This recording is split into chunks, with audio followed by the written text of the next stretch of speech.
The designer kitchen business.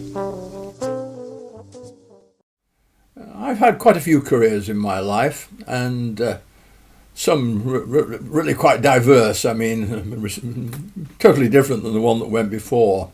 And I found myself with a gap, a month or so, between changing occupations. I saw in a newspaper a advertisement for the kitchen business. They were looking for people. I thought, why not? Might be interesting, might earn a little money between the changes in occupation, as it were. So I had an interview, and there we are. I had to attend a training course, which in fact I remember was about 4 days. It was in Manchester, just on the outskirts, near Trafford Park as far as I remember. And I duly turned up, and this was a kind of full day for 4 days. Somewhat surprisingly, maybe not, it started off with a homily about capitalism and the market, as it were. Proceedings were overseen by one individual and his assistant, who was actually a salesman too. So it started. Frankly, I really thought that I knew a great deal about selling. In fact, I'm pretty good at it, actually. I can remember one occasion I wasn't selling anything, but in fact I was visiting the manager of a bookshop at Manchester Airport, and just basically having a conversation in the shop. And when I left, in fact, this individual literally chased me across the car park, and he was the managing director of some financial services organisation, and actually offered me a job, which I didn't take. Anyway, to get back to the training, as I say, I thought I knew everything. I was in for a surprise. Whoever designed this package, in fact, they're probably a group of behavioural psychologists. I mean, this was very sophisticated and very well thought out indeed. The first example, really, closing, in fact, is a term used in selling. And basically they said there's no such thing as being a good closer. What you need to do is actually close all the doors on objections. And basically the analogy they used was going down the corridor of a hotel.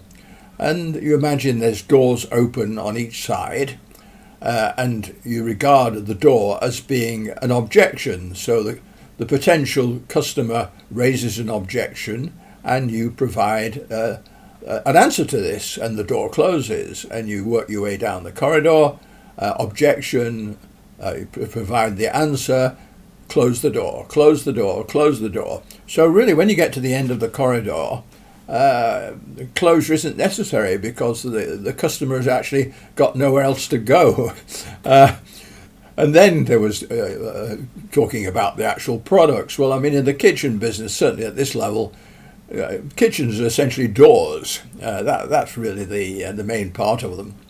Learning about them, different qualities. I mean, from bog standard kind of laminated to a really pretty good quality, sort of. Whether they're actually oak or not, I don't know, but certainly oak, wood in appearance.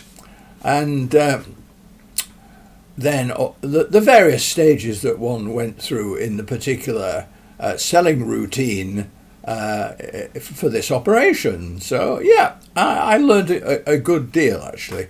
There was a kind of mixed bag of people there, kind of youngish, the odd older person, mostly young. And I was then given a kit, as it were, of door samples and various brochures and documentation, etc., etc. And I was assigned to an office in New York, which was the nearest one to where I lived. So I duly turned up there, And I went out. Business was actually pretty busy at the time, and they'd actually shipped some guys in from Scotland, super sales guys, to deal with the rush. And I went out with a young guy, very, very nice bloke actually, who was very grateful having found his way into this industry and actually was earning apparently really reasonable money, not having had this before. He was very good, and I realised watching him and actually participating in a very kind of I wasn't really I helped, but I wasn't participating in the pitch, as it were. It was pure theatre, utterly pure theatre. Going to see a potential client, in fact, was called a sit. That was the name of it. The office in York, basically, there was tables in a large room there, in an office building, around which sat probably about 6 or 7 individuals. Now, these people, in fact, were involved in the cold selling part of the routine. Basically, they got on the phone and tried to pitch a potential customer from a list and basically fix up an appointment for one of the salespeople. A lot of drama even here, and again, psychologically well thought out. They all had a bell on their desks, so if they managed to fix a successful sit or appointment, they would ring the bell and everybody go, yeah. So there's a good element of competition went on here. If in fact they got news that in fact a sale had been made, I mean, actual champagne would be wheeled out. So I mean, they sat there for hours a day, literally. And then, of course, having established an appointment, they would have had a stable of people who could go and do it. Now, there were various people actually hanging about the office or could be contacted via phone, but obviously they were going to pick the people who they knew had a track record. And I very quickly established a track record and became much in demand. In my first week, I actually sold £60,000 worth of kitchens. We're talking about the 1980s, so this is quite a lot of money, in fact. But it was grueling. I mean, I was out perhaps 3 times a day, morning till night. And I mean, the average appointment and actually dealing with the actual selling part could take 3-4 hours. I mean, it really but I really quite enjoyed it, actually. I mean, there was a kind of challenge there. Basically, how it worked was this, and this was obviously based all on the training thing too. You arrived, and the first thing you have to do, which is an object lesson, which goes well outside this one. If you want a decision, you must really, from the beginning, decide who the decision maker is. Otherwise, you're wasting your time. And of course, this is quite subtle because you get husband and wife, and you can assume that the husband is the decision maker, but this might not be the case at all. So you really need to sum up people and think, I'm talking to him, but who's really making the decisions? You looked at their existing kitchen, you measured it up, you then produced a quick plan on graphed paper, and they chose which particular door they would want. Here is an interesting thing. You would show them the doors, and of course another little trick is you actually give them the door to hold, and when they get hold of it you release quickly, and of course they're quite heavy, and psychologically weight in people's mind means integrity and truth, and they feel they're getting something worthwhile. It's used very widely, actually. You get it in car salesmen who say they lift the bonnet of the car and put it into your hand, and you think, oh my goodness, this is heavy. Then, when you've actually done all this, and you've agreed this is what they would like, then you have a price list, which in fact the client never sees, not at all. And I can tell you that the actual prices on this price list are way above the actual cost it would cost you for buying this particular component retail, and certainly not if you were in the trade, as it were. And you tot it all up, and you get a figure. You get a figure.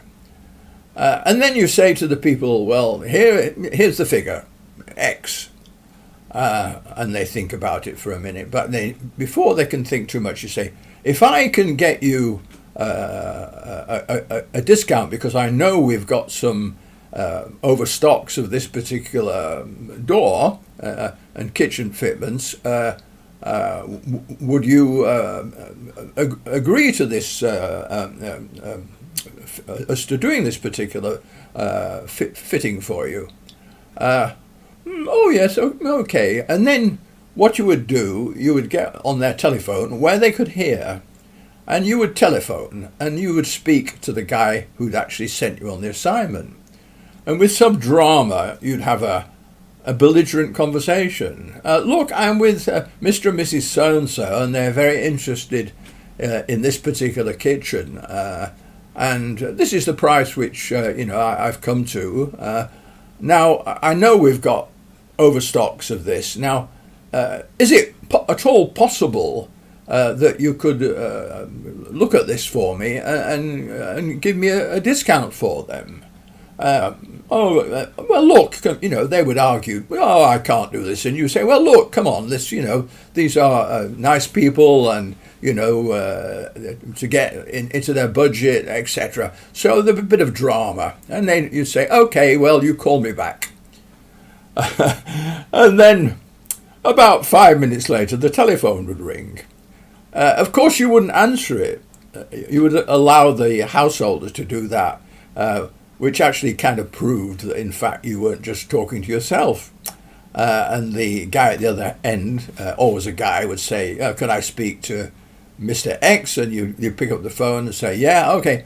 And you would look smilingly at the client, say, well, yeah, they've agreed, in fact, that, they can manage a discount in this case. And so here is the figure it would cost for your new kitchen.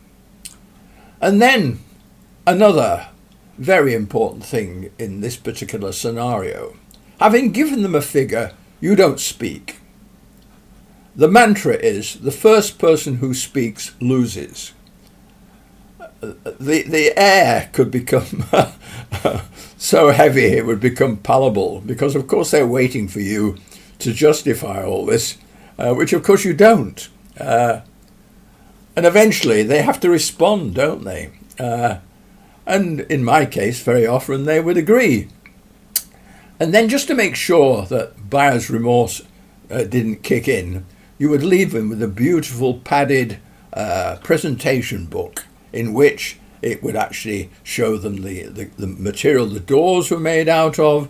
It would show them the material that the working surface was made out of, show them sample pictures of the fittings, the door handles and that kind of stuff, and other kind of reinforcing material which you would put into their hands. So the point being that really when you left, they could look at this and say, oh yeah, they'd got something tangible, They hadn't just agreed to something and then it hanging about, as it were, and timed for buyer's remorse, because of course they could cancel without any problem whatsoever. And you would say your smiling goodbyes, and many times they were extremely grateful and happy to see you, and etc., etc., etc. I mean, some of them would even telephone the office and compliment them, the compliments about me, which of course the hard sellers on the telephones absolutely adored, And there it was. So, as I say, the first week of operations, I actually sold £60,000 worth of kitchens. But then, I don't know, I did another week where I did similar wise, but it was very grueling. And in fact, my new enterprise was actually coming on stream, and frankly also the money. The check I got in the first week was it was pitiful for the work I'd done. Absolutely, and the amount of money that I'd made them was absolutely pitiful.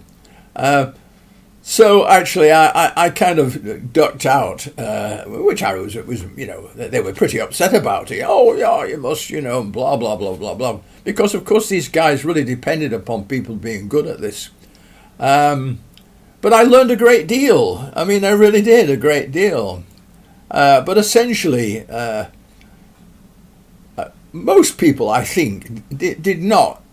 Some probably got nothing whatsoever for the work they put in, if they'd managed to sell the odd one or two, and some of the better people too. I mean, the commission that you actually got paid was in dribs and drabs, and I never really ever got the money that was owed me.